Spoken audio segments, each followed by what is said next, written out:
अर्जुन को गीता में उपदेश देते हुए भगवान श्री कृष्ण कहते हैं कि मुझे पाने के 3 मार्ग हैं, कर्मयोग, ज्ञान योग और भक्ति योग।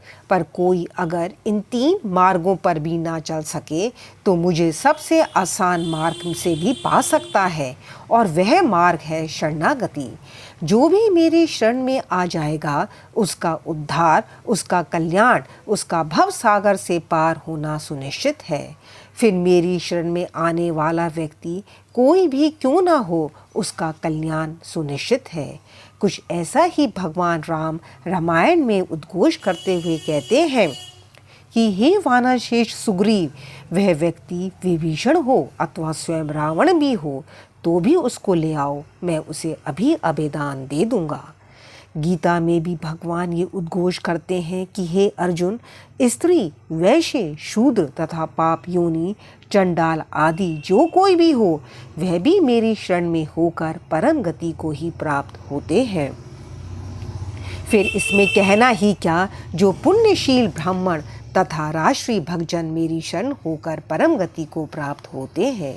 इसलिए तू सुख रहित और क्षण भंगुर इस मनुष्य शरीर को प्राप्त होकर निरंतर मेरा ही भजन कर।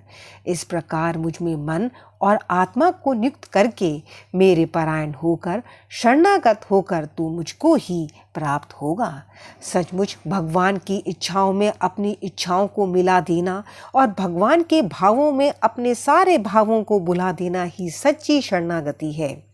मन, वाणी और शरीर से स्वयं को भगवान को सौंप देना ही शरणागति है। सच्चे मन से शरणागत हो जाने पर कठिन से कठिन, प्रतिकूल से प्रतिकूल परिस्थितियां भी शरणागत शिष्य साधक के अनुकूल हो जाती हैं। शरणागति भी भक्ति ही है, पर शरणागति और भक्ति में अंतर यह है कि भक्ति भगवान को पाने का उपाय है और शरणागति में स्वयं भगवान ही उपाय है। हरे कृष्णा।